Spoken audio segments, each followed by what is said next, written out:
Kasus dugaan pengadaan UPS atau alat pemasok daya sementara pada APBD Perubahan DKI Jakarta tahun 2014, hari ini Bareskrim Mabes Polri memeriksa Wakil Ketua DPRD Abraham Lunggana atau Haji Lulung. Kita langsung akan menuju ke Bareskrim Mabes Polri untuk mengikuti perkembangan terkini.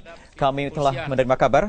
Dan saya mendukung untuk melakukan agar masalah ini supaya lebih cepat tuntasnya. Ya, sudah. Terima kasih. Sedikit.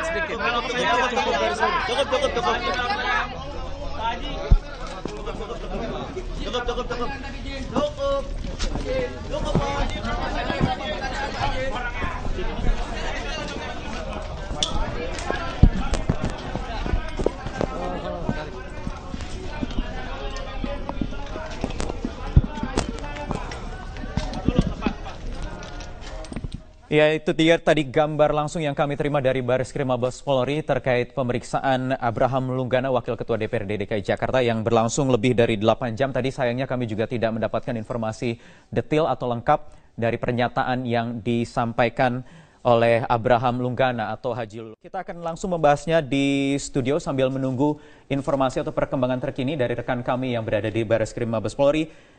Saya ingin perkenalkan dulu narasumber yang ada di studio Prime Time News malam hari ini. Yang pertama di sebelah kanan saya ada peneliti Indonesia Corruption Watch ICW Febri Henry. Selamat malam, Mas Febri. Selamat malam. Terima kasih sudah hadir di studio, dan juga di sebelah kiri saya ada anggota DPRD DKI Jakarta fraksi Nasdem, Bestari Barus. Bang Barus, selamat malam. Selamat malam. Saya ingin ke Mas Febri dulu, yang juga sudah melaporkan kasus dugaan korupsi alat UPS ke KPK.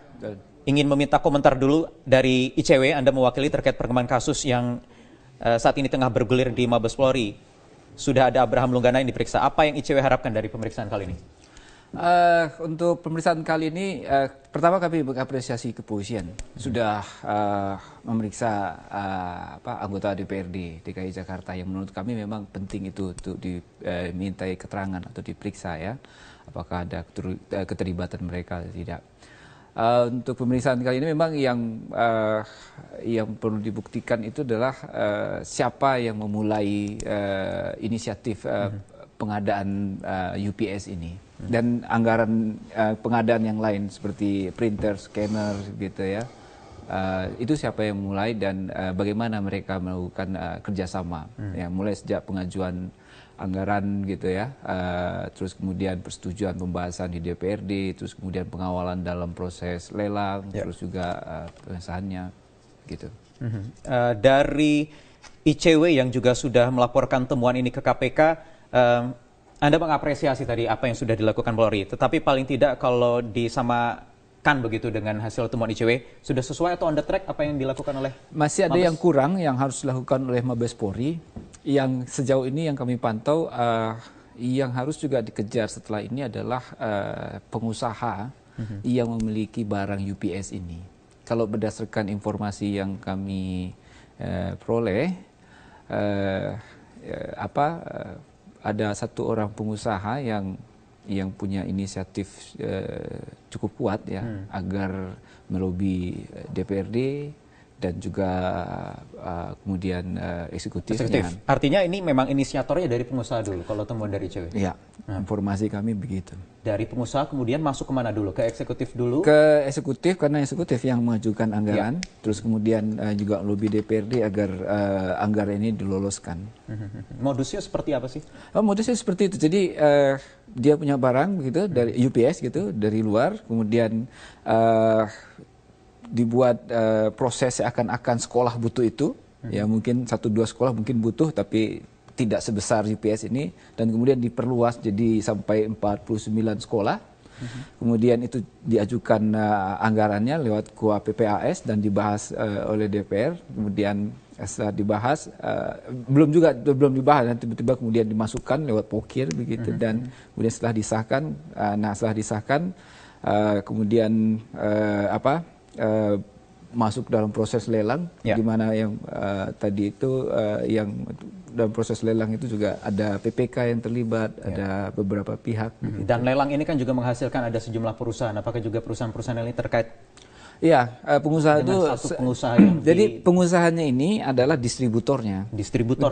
Satu di antara 3 distributor, dan mereka memainkan harga di situ bekerja sama dengan PPK. Jadi PPK itu menetapkan HPS, harga perkiraan sendiri berdasarkan harga distributor.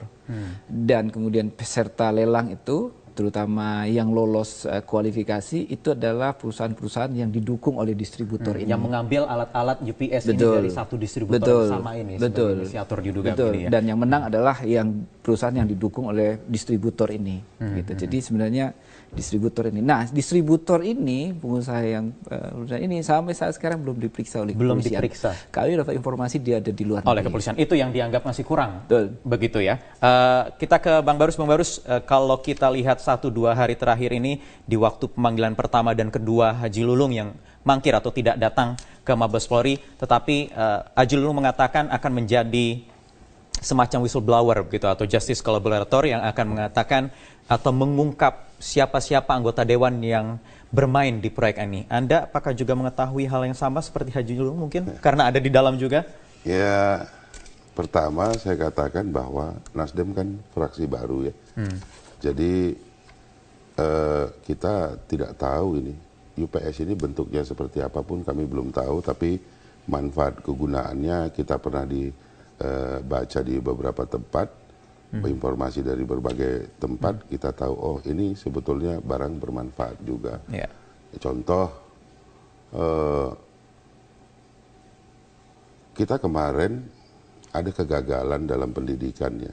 Ini menjadi pemikiran kita juga. Ketika ujian nasional online tidak dapat dilaksanakan karena tidak adanya garansi dari PLN, bahwa listrik itu akan dapat hidup sepanjang ujian itu dilaksanakan. Rumah sakit, operasi besar, stasiun TV menggunakan. Jadi menurut kami sebetulnya, menurut saya ini ya pribadi, UPS ini ada manfaat. Ada manfaatnya, oke. Namun sekali lagi tentu besarnya, kapasitasnya, penganggarannya, semuanya harus terang benderang, bagus, itu yang diperbaiki. Nah, jadi tidak juga kita kemudian mengharamkan ini ketika memang ini ada manfaat. Saya sependapat dengan Pak Hanya Gubernur. karena prosesnya. Satu catatan juga, saya sependapat dengan Pak Gubernur. Segala sesuatu yang memang dibutuhkan, anggarkan dan jangan dicoret. Oke. Namun pengawasan, ini ada masyarakat, ada ICW.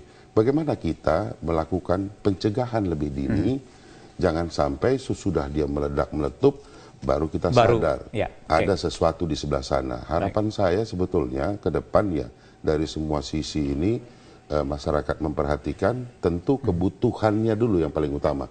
Jika memang itu betul-betul dibutuhkan, jangan ragu-ragu untuk menganggarkan. Ada prinsip transparansi melalui anggaran, melalui budgeting yang sekarang digembar-gemborkan oleh Gubernur sendiri, Basuki Cahayapurnama. Bagaimana kemudian nanti eksekutif dan juga DPRD bisa tadi Anda menjamin kepercayaan publik dan lain terhadap apa yang dianggarkan, apa juga keperluan, dan ini juga keperluan bagi warga Jakarta orang banyak. Kita akan lanjutkan lagi usai jeda berikut ini di Prime Time News.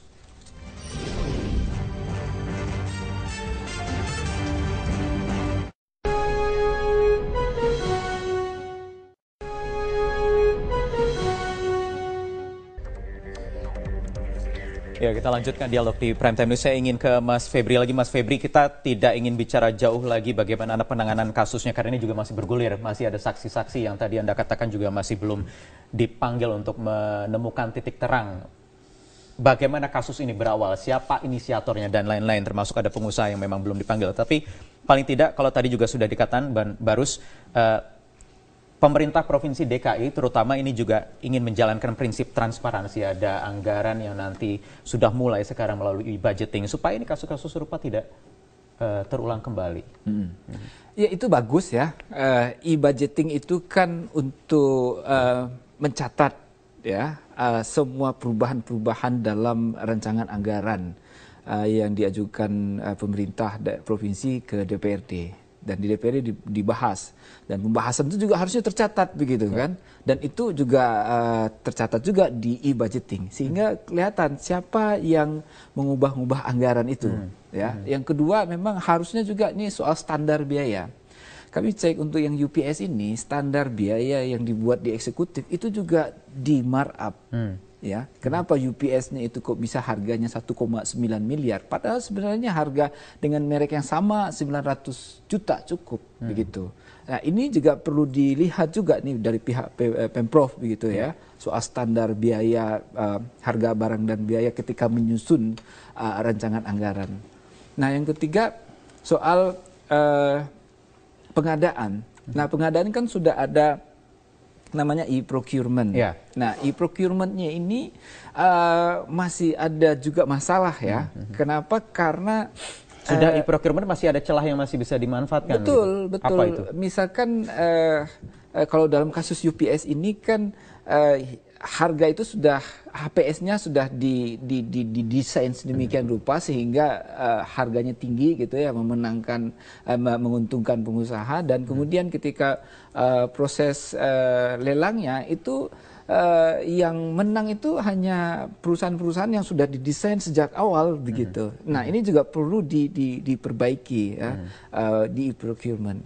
Nah, kemudian di pembayaran, kalau pembayaran mungkin sudah cukup bagus. Nah, kemudian pencatatan aset. Nah, kan sudah dibeli, sudah ada UPS ditaruh di sekolah, itu dicatat asetnya kan. Nah, nanti kan jangan sampai pada penganggaran tahun selanjutnya pengadaan UPS lagi, padahal situ sudah ada UPS begitu kan. Karena kan nanti kalau misalnya ada lagi mata anggaran di tahun depan ada pengadaan UPS, nah itu kan proses pengadaannya mengada-ada saja. Karena nanti yang dilaporkan UPS tahun kemarin. Walaupun itu misalnya untuk kebutuhan perawatan atau revitalisasi alat dan lain-lain. Ya, bisa begitu. Kan bisa ada. begitu. Nah, jadi menurut kami bukannya kami anti UPS juga begitu ya. Jangan UPS yang dikorbankan begitu ya. Jangan UPS. Oke, sesuaikan dengan kebutuhan sekolah, berapa sih kekuatan UPS yang kapasitas UPS, spesifikasinya seperti apa. Tapi jangan merek UPS itu diarahkan pada merek tertentu. Ya, ada niat jahat di situ misalnya untuk mendapatkan keuntungan dari pengadaan UPS. Pintu masuknya adalah ini dengan kasus yang saat ini tengah bergulir dan ditangani oleh Mabes Polri, dan ini juga diharapkan bisa membongkar praktek-praktek anggaran siluman dengan siluman-siluman yang bermain anggaran ini. Anda optimistis bisa? Sejauh ini kami lihat polisi sudah on the track gitu ya. Cuman memang kemarin misalnya kami mengatakan polisi harus periksa DPRD, sudah diperiksa. Nah, setelah ini yang pengusahanya. Nah, kita lihat nih polisi bisa nggak periksa gitu. Karena kalau tidak ada link yang terputus begitu. Oke.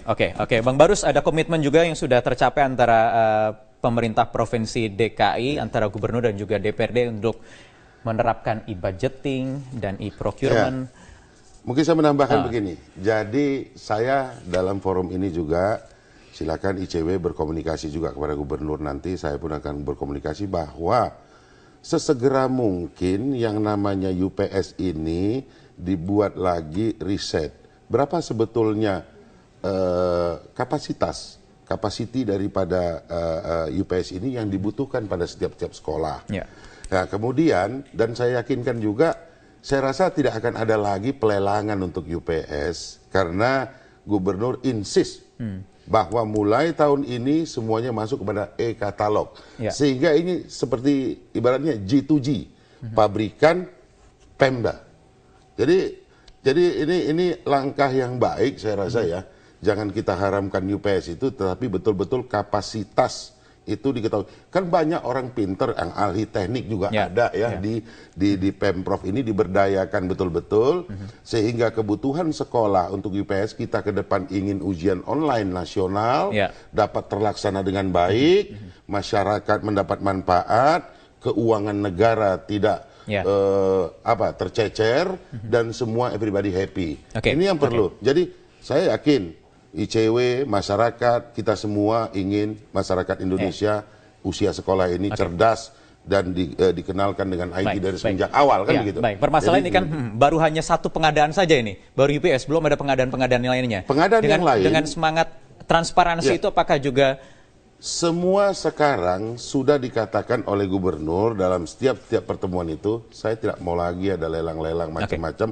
Semua barang masuk ke LKPP e-katalog. E-katalog. Dan itu sudah menjadi komitmen bersama antara Harusnya DPRD. seperti itu, Harusnya tidak bisa tidak Oke, seperti itu. oke. Dan kita akan, Nasdem akan dorong. Oke. Harus seperti itu, Baik. sehingga pekerjaan kita, apapun, pokir kita unlimited Ya. nanti Pak. Kita turun reses, ini dalam waktu dekat, tanggal 9 sampai 19, kita turun reses, sekolah kau butuh apa? Baik. Uang DKI cukup banyak. Baik. Asal dia katakan kita butuh, kita dorong. Oke, baik, kita nantikan terus sambil kasusnya juga bergulir. Mudah-mudahan ini juga bisa menjadi pintu masuk, membongkar semua ada dugaan-dugaan anggaran siluman yang sudah disampaikan berulang kali oleh Gubernur Basuki Cahayapurnama.